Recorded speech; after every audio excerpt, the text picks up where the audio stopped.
Steven Crowder. Gay men are, quote, definitely more predatory in nature as far as recruiting, adding, you need to understand the risk, particularly with young boys in your household as it comes from this community. Woo! All right, we're taking a trip back to the 1980s. Let's go Crowder. Let's hear some homophobia from a man in a tank top with a cape. I think women generally, and I mean this, don't fully understand the danger at play, particularly from gay men. They are definitely more predatory in nature as far as recruiting than women, because men are more sexually predatory in nature. Yeah. I think a lot of women. All right, let's take this one nice and easy. You know, we're gonna slide on into these talking points. So first of all, and this isn't my best argument, but I will open with it. I am so overwhelmingly convinced that Steven Crowder is sexually attracted to men. No one can convince me otherwise. I am not the only person to say this. Okay? I am overwhelmingly convinced this is the case. I don't know how much Crowder actually believes any of the stuff that he says, but judging by, wasn't it Blair White who said that Steven Crowder doesn't actually believe any of the stuff that he says? I think it was Blair White who said like Blair's talked with Crowder in person, and Crowder actually doesn't have a problem with trans people, like, at all. He's just making his money. He doesn't have beliefs, and he doesn't think you guys have beliefs. We're just arguing against positions being expressed by people who don't believe them for the sake of people who do believe them, which is just great. Just fantastic. He's supposedly a chaser. I've heard people say that about him. I don't actually know if that's true, but anyway, we're in the grifter zone right now. And we are now deferring back to the time-honored and long-standing belief that that gay men are like pedophiles. That's what is being said here. You know, let's see where the argument goes. Women just think, he's just catty, and I always have, women always love having gay friends. And I mean, I've known that for a long time, and I understand you're comfortable because it's like being with a woman, but they don't often understand the world. As I understood it, the reason why a lot of women like having gay male friends is because they're less predatory. Not because they're like women, but because they're less potentially threatening. Because women like being in the company of men, because people like being with people in general, but gay men are much less likely to like creep on them. So women tend to, it's like a kind of like, insulation against potential predatory behavior. So yeah, it's not because they act like women. It's because they don't want like the creepy guy friend to fall in love with them and like turn the whole thing weird, you know?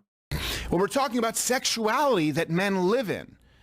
And so you don't see it nearly as hypersexualized, for example, with lesbian women to the same degree that you do with gay men. No. Look, here's the issue with the homosexual community with men that I need women to understand, because the homosexual community. Hit me up, Crowder. It's often like, well, what's the harm in going to drag queen story hour? Okay. Any woman who has been in a sexual relationship with a man, okay? Think of all the times that the man wanted to have sex, which was pretty much always, and you said, not right now. Now remove. So I'm going to take the alternate route on this one, and I'm just going to say that this is actually like misandrist from Steven Crowder. So Steven Crowder is essentially making the argument men are more predatory, men have less self-control, men have less emotional control. This does remind me of that Dennis Prager article where he was like, men can't help looking at other women, and sometimes, as a wife, you just have to put out because men can't help it. If you don't put out, he might rape you one day, like that kind of stuff, It's basically, he wrote 2 articles on that, I think. He's a horny guy, Dennis Prager, Didn't Dennis Prager defend marital rape? It was like a wink, wink, nudge, nudge thing, if I remember correctly. It was more like, wifey gotta put out, or who knows what could happen type dealio. Yeah. I think it was basically like that. Yeah, when she's not in the mood, that kind of thing. A Genghis Kong, I just put out a video on debunking a like fact sheet James Lindsay put out. Yeah, cheating is also usually the threat. Anyway, I reject this premise. I think all men are kings, except I guess for Steven Crowder. And I think that Actually, men are perfectly capable of exhibiting sexual self-control and not being creepy or predatory. That's my belief. The not right now, that's every gay couple. That's why almost none are monogamous. Statistically, it's true. A very, very small percentage of gay couples are monogamous. Why? Because men can have unfettered sex with no emotional connection, and guess what? It feels good. And this is why you have a hypersexualized community. This is why AIDS was exclusive. So it is true that homosexual relationships tend to be more non-monogamous, but there are a few reasons for this. First of all, you know which other communities tend to be far more non-monogamous? Any young queer couples. It's not just like gay men, but just any. You have no idea. If you go to any college, you will find so many like non-binary AFAB polycules that your head will spin. It's not. It seems like it's not like a male biology makes them want to have sex with more people type thing. It seems like it's more of a the cultural background of gay couples in America have made them less amicable towards traditional or hegemonic relationship stereotypes. For it was only, but I mean, keep in mind, 6 years ago, gay people couldn't marry in this country. We don't have a gay couples don't have like a long-standing cultural tradition of like matrimony. You know what I mean? Their relationships are generally less stable because they're generally more stigmatized. And the younger you are, the more likely you are these days to be non-monogamous. So there's a ton of variance to this, but what's happening right now is Steven Crowder is trying to sell you on the idea that all of these factors can be ascribed exclusively to men's naturally predatory nature, and that naturally predatory nature is why gay men can't be trusted with children. To the gay community in the United States, despite how Fauci lied about it initially. Your chance of getting AIDS right now in this country as a heterosexual, monogamous, non-drug using male is 0%, and it's still statistically zero. Wait, how is it? What? No, what? Wait, what? If no, it's not. If you're in a monogamous relationship with a woman who has AIDS, what? This is kind of begging the question a little bit. You know what I mean? You can't get AIDS if you're in a non-drug using monogamous relationship with a woman. Well, what if that woman has AIDS? And then if Steven Crowder says, well, of course the woman doesn't have AIDS in this hypothetical, then the answer would be, wow, you can't get AIDS if your monogamous partner doesn't have AIDS? That's crazy. I don't think I don't think that anyone was making the argument that it just spontaneously appears in your body. It sort of goes person to person, you know? Uh, okay. What? Even if you haven't been entirely monogamous. Let's just be clear about that. Wait, even if you haven't been entirely not wait. Is Steven actually arguing that het couples can't get AIDS? My man, you can do that. Yeah, he's actually doing the 1980s argument that AIDS is like a gay disease. Is he about to say that like AIDS is a curse from God onto gay people? He's doing the gay disease argument. By the way, guys, this is the reason why some people say that Steven Crowder isn't like far for right. Steven Crowder would like laugh at you in a death camp if he could if he could construct it personally brick by brick. He would jerk off watching you die in a death camp. Okay, Steven Crowder will effortlessly jump back to insanely bigoted shit off of nothing. Remember, like, his channel keeps getting strikes because of how aggressively racist he is. I think he's doing stuff like this because he wants to get banned from YouTube so he can, like, throw a fit about it and, like, grift off of the outrage bait. Because, like, yeah. The Hennessy tree. Remember when he was like, they're going to give farmland to black people? And then he started doing, like, an Opie and Anthony, like minstrel show skit. I was like, oh yeah, there's crack in the dirt. Oh, my Hennessy tree.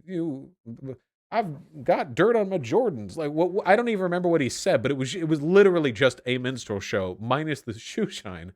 So this is why it's so important to defend like trans kids. By the way, okay, because if you give up on that fight, that goes back to just trans people in general. And if you give up on that fight, it goes back to this. It goes right back to this. It goes back to gay marriage. You give it up on that, They're going to say that gay couples shouldn't be able to adopt, which is, by the way, something that Donald Trump specifically asked the Supreme Court to see if they could push through, that gay couples can't adopt anymore. They will go further and further back, and I guarantee you, if you gave them free reign for a decade, they would try to put slavery back in. I'm saying it. Yeah, I really do believe it. It'd be some kind of workaround slavery, though. What it would be is they would have like a whole new drug war that would start like arresting like millions and millions of people in predominantly like poor brown neighborhoods, and then they would have like prison labor rent out systems, where the state makes money off of like forcing hundreds of like prison laborers everywhere. And wait, this already happens. Sorry, wait, hold on. Let me just dab on your preconception. This already happens, but they would do more of it, okay?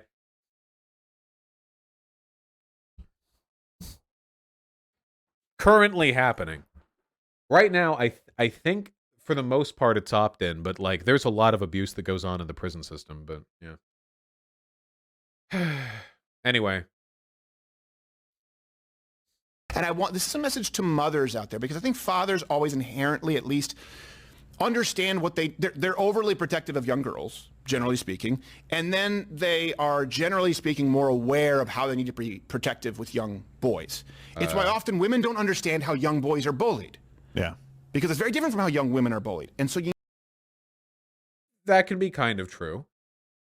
The negative life experiences you can have growing up can differ whether you're a boy or a girl. That's true. But what insane shit is this going to lead to? you need to understand the risk, particularly with young boys in your household, as it comes from What? this community. And what do I mean by this community? I mean men who have kids climb on them, show them their crotchless nylons, and do drag queen story hour.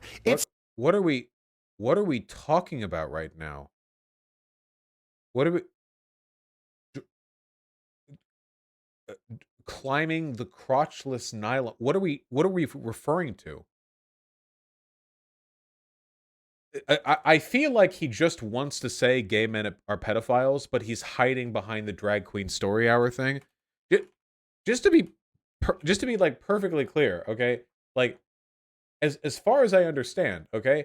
Drag queen story hour is like this is drag queen story hour. Like somebody in an incredibly wacky costume shows up and entertains kids with like a kid's book story time reading because children are stupid and they like bright costumes. This is drag queen story hour. Like and the parents are there. That's what a lot of the that's what a lot of the they don't want you to know, the conservatives, because they want you to be like terrified. But it's not like they just leave a bunch of kids in a room with like a guy in like drag clothing in like garter belts and like a giant like crotch, like kink thing. That doesn't happen. It's just like costume dress up. The only reason this is even remotely controversial is because the costumes have like a gender bendy element to them, as drag often does. And that's like, and conservatives just get like triggered by that. Like, look here, trigger warning. Oh my god. Oh my god. Our children are being corrupted with this hug of the person who was wearing the the thing. Oh my, the so predatory. Um what a lot of conservatives will say is that Drag Queen Story Hour is predatory because one of the presenters ended up being like a known child abuser, and that's true, but I have a couple of points to add to that. First of all, um the idea that child abusers are not constantly ousted in straight circles or in like regular hegemonic non-drag wearing society all the time is ridiculous. If you have a problem with predatory behavior towards children, okay, you should be looking at the GOP, who systemically defend child marriage laws and who systemically defend policies that make it harder for people to address the needs of child sex trafficking victims. Okay? They're currently defending Matt Gaetz. They stood by Roger Moore. Roger Moore, right? I'm actually blanking on the name right now, right? Yeah. Trump was deep close. Roy Moore, thank you, not Roger Moore. That's a different guy. Roy Moore. Yeah, not 007. They stood by Trump. Trump had credible like child sex abuse charges against him. Trump was close friends with Epstein, who was Epstein people on the right really don't care about like the predation of children, probably because a lot of people in power on the right engage in it themselves. So, they're fine with it. What they don't like, however, is gender nonconformity. That's the problem that they have with this. Like that's literally it. It's gender nonconformity. That's the thing that bothers them. Like I want you to look at a GOP senator's worst nightmare, okay? I've seen this very photo pushed around in conservative circles. Can somebody explain to me what the issue is here? Like objectively. Like not like there's a person with a wig on. I don't even know if it's a wig. It can't be a wig. The roots are like it goes down to the roots. So not even a wig. Um, Maybe it's a wig. I don't know how wigs work. I've never worn a wig. Um, Wigs are pretty crazy. They do a lot of wacky stuff. Anyway, like and they have like leggings on. Is that predatory to wear like leggings? I I've seen female teachers wear leggings. There's a parent right here, but I've seen this photo used as like evidence that drag queen story hour. Yeah, it's not even see-through leggings, right? It's just like, yeah, just this person is wearing more clothing than I am right now. I'm wearing shorts. Maybe they just find him creepy. Yeah, well, that's the thing. Or her. I don't drag. Do you usually say her with drag? But um, uh, uh, uh, yeah, it's like a creepy thing then. But it's like not an argument. Not a fucking argument, my dude. Sorry. It's just kids going. They just see like a kid's story being read to them. It's not harmful in any way. Um, Oh, the other thing that I was going to say, by the way, is that person who ended up having a history of child abuse got ousted from the organization the literal moment it was found out that they were. Believe it or not, Drag Time Queen Story Hour does not run security background checks on people to volunteer to read books at the local library to children with their parents around. Believe it or not, that is not something that the Drag Time Story Hour people decided they had to shell out money for security background checks. They might actually do that now. They just didn't do it with that one, with that person or with that. I don't even know how the org works. Is this even an organization? Is it even an org, or is this just like a thing people are doing like locally that just shares a name? I don't even think there even an organization. Hold on. Drag Time Story Hour. Drag Queen Story Hour. Children events started in 2015 in San Francisco. Okay, it has chapters. Okay, so it's like franchising or whatever. Anyway, we're really off the beaten path right now, but wait. They discovered it before they even did the story hour, and the sex offender was not allowed to participate. Wait, they found out before they even did the story hour? I didn't even realize that. So they uncovered this person before anything even literally happened. And how many like Daily Mail or like New York Post articles do you see every week of like pedophile teacher raped 14-year-old boy or something? But nobody looks at this and goes like, we can't have women teaching children. We can't have heterosexual people children, blah blah blah blah blah. It just doesn't happen. It's complete nonsense. There are no arguments here. We have 2 seconds left of this clip. It's not just fun and a little bit peppy or spicy. It's a problem, and you need to be aware of how they're marketing to your kids. Okay, so basically the argument is gay people are pedophiles, but he doesn't want to just come out and say that because if he said it that directly, it'd be more easy to justify his ban from YouTube. All right, nice meme. I've said this before, by the way, but if you actually want to cut down on child predation, there's some really, really obvious stuff that you can do, okay? The vast majority of child predation takes place by, like, family members or close friends against young people, and they rely on the young person being too scared or uneducated to say anything about the abuse they experience, okay? The number one weapon you have against child predation is mandatory sex ed for everyone. Yeah, because if you take you know what's one of the things people say in sex ed? You'll hear this in every sex ed class in any decent state in this country.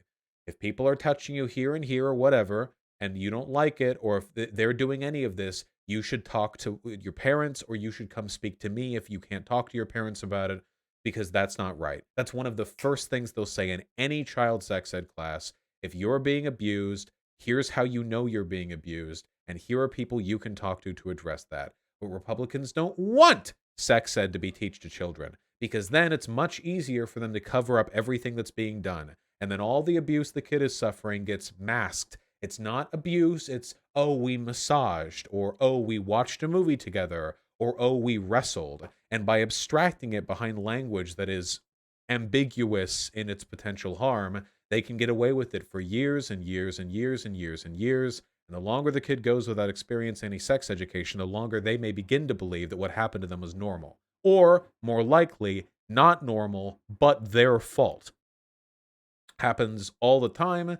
That's like the main way that people abuse children, and the main way you can fight it is with sex ed. Flat out, simple as that.